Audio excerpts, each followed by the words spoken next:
Well, hello there. Welcome to the jungle. Oh, yes, we have plenty of fun and games. I promise you. I'm Jane Porter. What's your name? Wonderful. It's very good to meet you. I hope your journey here was okay. A bit of a tough boat ride. I can imagine. I remember years ago when I took a ship here with my father. Have you met my father yet? Not in person? You've been corresponding with him? It's wonderful. Yes. My father is quite the man. That's right. Professor Archimedes Q. Porter. He's a little famous over in England and in the States as well. Well, there's been a bit confusion over the years whether my father and I are from America, as we were originally, or whether we're from England and then back to America. Honestly, it really depends whether you're into the books or the movies. But I digress. Like I was saying, welcome, welcome, welcome. I see you're dressed mostly appropriately. I understand it's hard to know if you've never been to the Congo before. When I first arrived with my father all those years ago, I had on this beautiful yellow explorer dress, and it seemed pretty practical, but it really got torn to shreds so quickly. So now I dress a little bit more, what's the word? I guess you could say comfortable and a little more appropriate for a lot more of the hands-on research that I do. Well, you see, I did begin as an explorer with my father, but I've always been so intrigued by his scientific studies that I've become something of a scientist myself. I work very intimately with all the animals and the plant life all around here in the Congo. And it's important to, be dressed appropriately. I don't have my gloves right now, but I'll sometimes have gloves, and when the sun is very high in the sky, I do have this lovely explorer's hat. Oh, it does wonders at keeping the bright sunlight out of my eyes and from my face. Sunstroke is very serious here. I mean, we do have a wonderful canopy of tall trees and massive vines and wonderful flowering bushes and shrubs, but the sun will get through, and it can be pretty brutal, especially in the summer months, as you can imagine. That's where this hat comes in handy. Would you like to try it on? Of course. Let's see. Looks like it fits you. Do you like it? Well, you can borrow it if you like. Of course, today we have a little bit of cloud coverage, so it's not quite as serious, but I don't think we'll need any hats for today. And besides, since you just got off that boat ride, I'm sure you're very tired and you're probably not ready to go for a trek through the jungle just yet. But I still would love to introduce you a bit about all the wonderful wildlife and plants that we'll come across. I'm sure you must be very excited. Like I said, I started out as an explorer, my father, Professor Porter, and while I don't quite have my PhD like him, I have taken a very academic and studious interest in all of the wonderful natural wildlife around me. My husband, Tarzan, who you'll meet later, he's helped me a lot. I mean, he has a much more intimate relationship with this area, with the jungle and the animals. Although my father and I do have a certain communication understanding, you could say, with a lot of the wildlife here. which is very exciting for us. It makes our research much, much easier. But again, I'm getting ahead of myself. Why don't I show you a little bit of my guide that I've referred to and depended on quite a bit during my early days. My wonderful husband could only do so much. A lot of the other things I had to research myself. This is a wonderful resource about all of the plant life that you'll find here in the jungle. And it's split up in these really handy tablets. We have trees, woody plants, vines, herbaceous, and grasses as well. We also have references, appendices, and a glossary. So let's start with trees.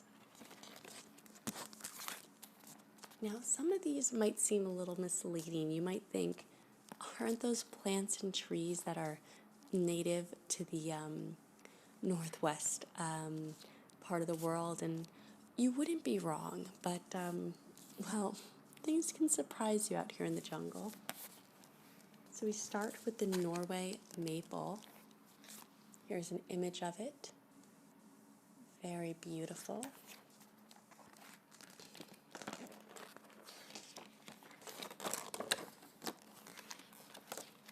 And some facts about it.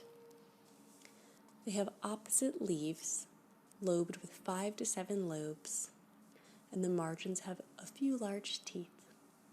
The buds are very large, over 1/4 inch, and they're green or reddish and blunt. The flowers and fruit of the Norway maple are yellowish green flowers in rounded clusters that give way to large samara fruit. And their habitat is known as vacant lots, successional forests, upland fields, and hedgerows. Now, a really handy trick to help you with identifying trees, especially when the leaves aren't in bloom, is a really helpful acronym called MAD HORSE. That's right. So when we talk about leaves, or rather branches in trees, there's 2 types of patterns that you'll find most often with trees, and some shrubs as well. And that is either opposite or alternate. So let me give you an example here. Now this is not a tree, but we'll use it.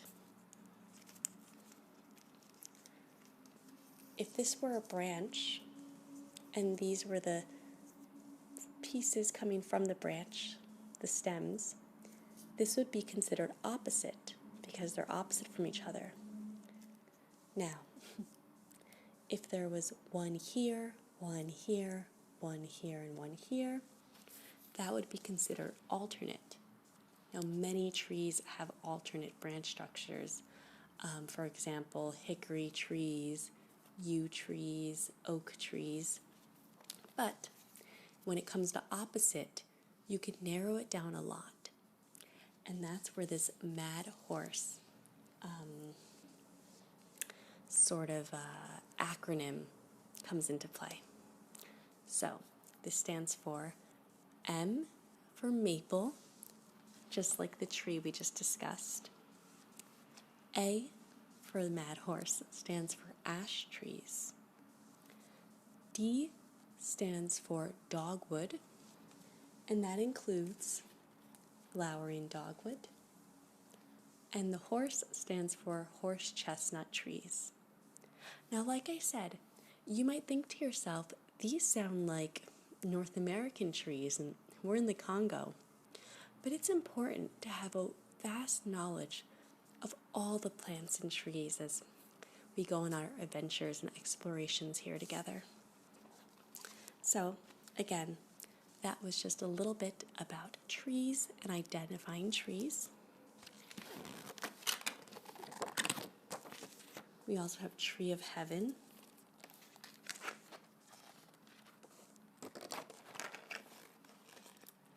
So let's move on to some other categories. How about woody? So for woody type plants, we have Japanese barberry.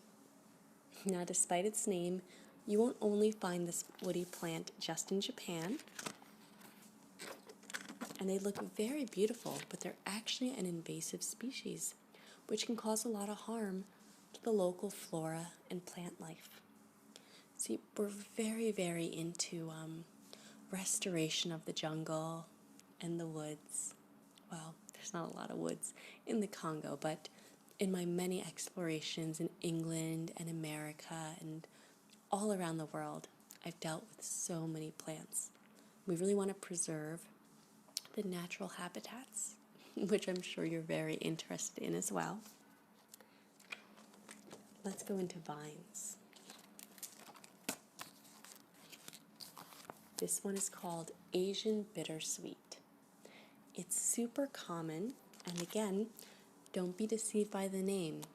They do not only exist in Asia, actually in North America, they're quite an invasive vine, and they spiral around and wrap around trees and actually choke them of their very life. It's quite sad. But again, you won't find too many of those in the jungle. Now, we also have some grasses I can go over. I'm sorry, what's that? Oh, I apologize. I'm just such a scientist here. I get a little overexcited, and I just love to go through, like I have my index here of all the different plant shapes. Very thrilling. I tend to get ahead of myself. I'm sure you must be very tired from your long ship journey here to the Congo. Oh, you're not? I'm so sorry. Did I mistake you for someone else? So you have been emailing my father, but you're not here for the restoration jungle team. I'm so embarrassed. So what exactly have you been corresponding with my father about? Oh, more about the animals. Are you here for animal advocacy to make sure we protect our wildlife? Not exactly. Oh, my father hasn't been replying to your emails. I'm so sorry to hear that. I'm happy to help you out. Oh. So you're not here to study the gorillas and their natural habitat. You're a hunter. No, that's fine. We just haven't had any hunters here in a very, very long time. You see, the last hunter we had here in this area was many, many years ago, and he got into a little trouble with some vines that wrapped around his neck. Well, it wasn't a very happy ending for him, as I'm sure you can imagine. If I may ask, you are aware that hunting and poaching is legal here in the Congo. It's completely against the law. Oh, you're doing this a little under the table, I see. Oh, no, you don't have to pull out your wallet. I don't need any bribes or cash or money, to stay quiet. So what exactly is it that you're looking for? You're looking for animal skins, furs, tusks for ivory. Tantor would be interested to hear about that. Who's Tantor? Oh, no one. I'm sure you'll meet him soon enough. But like I was saying, I don't need any money or bribes. In fact, I would love to help you out. Oh yes, of course I would. I mean, you're here to illegally poach and hunt these poor animals for profit. And I know just what you need and exactly the best place for you to go. Just give me a moment to Turk, Turk, could you come here? I have a wonderful guide for you. Oh, don't be alarmed. Yes, Turk is a gorilla.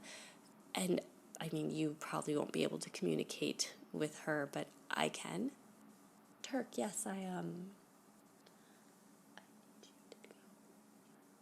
I want you to bring him to the bus. Definitely. Oh, don't worry.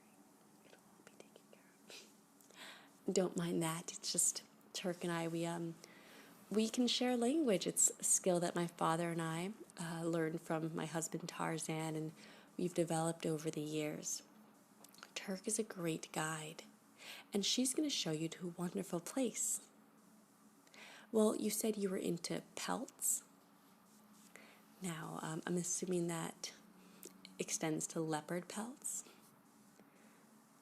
Well, there was someone, a certain leopardess named Saber. I never met her personally. She died a long time ago. Doesn't matter who killed her, but her family, her fierce, strong, and vicious family, has a den not too far from here. Oh, there's no need to worry. You seem like a very strong and capable person. I'm sure Saber's leopard family, would do nothing to harm you. And I'm sure you're strong enough to fight them off. Of course. I mean, you're a hunter. That must make you very strong and brave, killing helpless animals. And you'll have Turk here. She's very strong, as you can tell. She'll definitely have your back. Oh, she'll show you to the leopard den. She won't shove you into the den and, leave you there for anything bad to happen.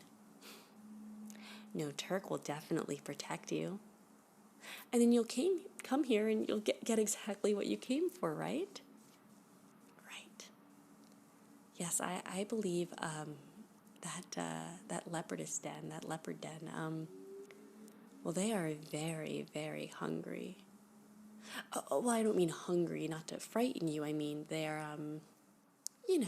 they're, they're hungry for excitement, as are you. And I'm sure it'll be very profitable for you. Profitable for them. They'll get their dinner. What's that? No. Don't listen to me. Me and my scientist and my notes, I just love to ramble. Yes, you must let my lovely gorilla friend here lead you to the leopard den where you'll get everything you desire. We'll be sure to look after you, of course. You came all this way to hunt, right? Not to be hunted, of course. I'm sure we can guarantee your safety. Yes, don't be afraid. Follow her along, and I'm sure you'll have a great time. Oh, don't be worried. Like I said, you seem strong and capable, so go on ahead. Enjoy. Bye now. I don't think I'll be seeing them ever again. Poachers, hunters. Oh well, back to my studies.